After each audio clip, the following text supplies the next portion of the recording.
Muita gente acha que só dá pra você investir quando você já tem muito dinheiro acumulado ou quando sobra muito. Só que essa não é a realidade, eu vou te mostrar isso hoje. Então hoje a gente vai entender como é que você pode criar uma reserva de emergência, um conceito muito importante. Como é que você pode usar a previdência privada ao seu favor, como construir uma carteira simples e diversificada e como é que você vai investir em alguma coisa que tem um potencial de ganho maior do que a possibilidade da tua perda. Vamos falar sobre isso? Gente, primeiro conceito basilar, tá? É reserva de emergência. Antes da gente pensar em ganhar dinheiro, você precisa garantir que caso, como a gente investe pensando em setores, né? Às vezes a gente tem problemas em setores específicos, às vezes no imobiliário, às vezes na construção civil, às vezes em investimentos, em papéis, enfim, todos os setores eventualmente passam por crises porque o mercado é feito de ciclos. Então, a reserva de emergência é o primeiro passo de qualquer estratégia financeira que a gente vai fazer, principalmente pensando para quem está começando com pouco.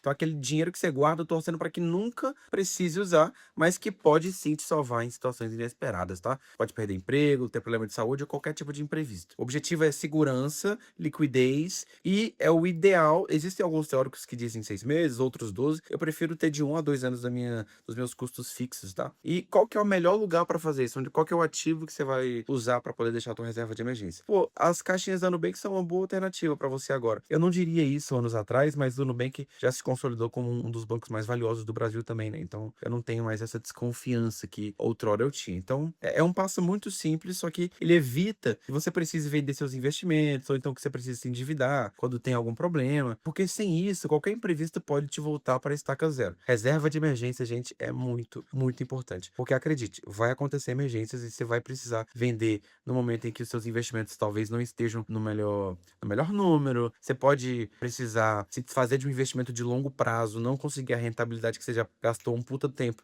esperando, porque você tem multa, às vezes você tem regras de liquidez, enfim. A segunda estratégia aqui é a gente falar de previdência privada, algo que é muito pouco utilizado no Brasil. Existe uma série de benefícios. Tem benefício para herança, tem benefício para isenção de imposto de renda. Enfim, a previdência privada, que assim, depois da gente organizar a base, a gente já começa a usar umas estratégias mais inteligentes, né? Quanto mais dinheiro tu ganha, geralmente significa que tu é mais sofisticado. Então, os dispositivos de investimento que você vai usar, naturalmente são diferentes do que você usaria se você tivesse menos dinheiro. Então, vamos lá. Uma das mais ignoradas do Brasil, que é a PGBL, Previdência Privada, principalmente para quem trabalha como CLT, que vai poder permitir que tu invista até 12% do teu salário bruto e usar isso, inclusive, para poder pagar menos imposto de renda. Só que a gente quer saber na prática. Como é que funciona na prática? É como se você estivesse redirecionando um dinheiro que iria para o governo para o investimento no teu próprio nome. Ao invés de ele ir para o FGTS, ele vai para ti. Então, muita gente olha para a Previdência com preconceito. Só que o ponto aqui não é a Previdência em si, é o benefício fiscal que você pode ter. Porque se ela for bem utilizada, ela pode aumentar bastante a eficiência da tua carteira de investimento, principalmente pensando em longo prazo, tá? É claro que a gente precisa escolher um bom plano, taxas baixas, uma gestão que já é conhecida, uma gestão decente, senão o benefício pode ser consumido pelos custos administrativos de fazer esse negócio, tá? Tem muita previdência que é ruim, gente. Se tu já passou pelo menos por esses dois passos que eu falei aqui, deixa aqui nos comentários para poder entender como é que foi a tua experiência, tá bom? Terceiro conceito da carteira diversificada. Depois que você já tem uma base, você começa a investir com mais consciência. E aí entra aquele momento onde o teu patrimônio está crescendo. E é exatamente aqui que muita gente trava, achando que precisa entender tudo de mercado, escolher ação, acertar time, Bitcoin. Só que a verdade é que dá para fazer isso de uma forma muito mais simples. São os chamados Exchange Trading Funds, os ETFs, né? Uma maneira muito eficiente de você começar, tá? Eles funcionam como se fosse um pacote de investimento, uma cesta de investimentos. Quando você compra uma cota, você está comprando um conjunto de ativos, ao invés de um só. O que significa que mesmo com pouco dinheiro, você já vai conseguir ter uma carteira diversificada. E ao invés de depender do desempenho de uma única empresa, de uma única ação ou um único ativo, tu vai acabar se expondo a um conjunto muito maior, né? Você vai reduzir risco, você não precisa ficar acompanhando o mercado o tempo todo. É um puta de um veículo, tá? Eu adoro ETFs, eu gosto muito de ETF. Bom, primeiro é a valorização, né? Se as empresas que fazem parte daquele ETF ali, ou aqueles ativos, eles crescem e passam a valer mais no mercado, o valor da tua cota também sobe. Ou seja, você pode comprar mais barato e com o tempo vender mais caro. Não recomendo. Eu gosto de value investing, assim, estratégia para ETF é médio prazo, também não mantenho durante muito tempo, a gente sempre vai trocando, troca de um gestor para o outro, troca de um fundo para o outro,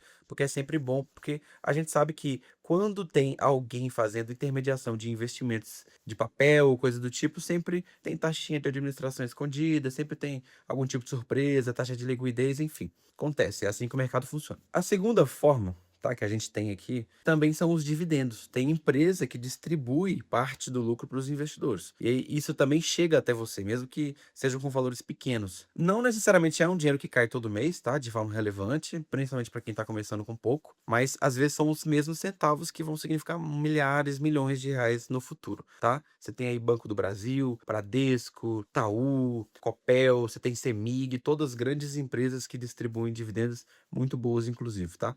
Não é uma recomendação de investimento. Quarto, que são os investimentos assimétricos. Henrique, que diabos são investimentos assimétricos? Os investimentos assimétricos são aqueles em que o potencial de ganho é muito maior do que o que tu tem de perda, ou seja, você limita o seu loss, né? No mercado financeiro a gente chamaria isso no trade de stop loss, né? Até quanto você aceita perder e você acaba deixando em aberto o quanto tu pode ganhar. Então, olha só que acordo que parece bom, né? Minha perda é limitada, mas o meu ganho pode ser ilimitado. É difícil achar boas e excelentes opções? É claro que é difícil, gente. Isso aí não está disponível para qualquer pessoa que não entende nada de investimento. Você precisa escolher entre uma cesta de ativos, você precisa escolher o investimento ativo em per se que tu vai buscar para que ele te dê isso. Você pode ter também investimentos estruturados, que a gente faz no Grupo Boteles, mas são exatamente esses investimentos que vão te ajudar a conseguir construir um patrimônio palpável no longo prazo. Por quê? Gente, renda fixa não enriquece, tá? LCI, LCA, CDB, BDR, nada disso vai te enriquecer. Vocês não são nem o Warren Buffett, nem o Barsi da vida para poder ficar esperando aí 60, 70 anos para poder gozar de algum benefício. Bitcoin, criptomoedas são investimentos extremamente voláteis. Eu adoro, eu tenho uma parte muito relevante do meu patrimônio de Bitcoin também, gente. Mas isso foi um acaso, eu tava num timing muito correto de mercado, eu era muito mais jovem, eu aceitava tomar muito mais risco, botei uma puta de uma grana, aquele negócio se multiplicou. Então, quando a gente pensa em construção de patrimônio, você precisa pensar que assim, gente, fiz a minha reserva de emergência, comecei a fazer um investimento aqui e ali, peguei uma LCI, peguei o LCA, talvez uma ação de uma empresa, um fundo imobiliário, um ETF. Depois que o teu patrimônio cresce, você precisa começar a se preocupar com governança, com estrutura. Ah, mas eu não quero, Henrique. Tá bom, então investe em renda fixa, que você não vai ter problema. Agora, você tá pensando em montar uma carteira complexa, uma carteira que vai não só garantir a tua aposentadoria, mas talvez inclusive de outros membros que virão da tua família, você precisa ter uma estrutura, você precisa eventualmente ter alguém que faz a gestão do teu patrimônio, que é o que a gente também faz no Grupo Hoteles. Você precisa ter pessoas que te auxiliam a tomar decisões financeiras boas. Às vezes você entra num financiamento ruim, às vezes você compra uma casa que você não deveria comprar, entra num investimento que você não deveria comprar, e você precisa de pessoas para poder te falar sem conflito de interesse. Deixo aberto aqui, tá? Para que vocês conheçam os produtos do Grupo Hoteles.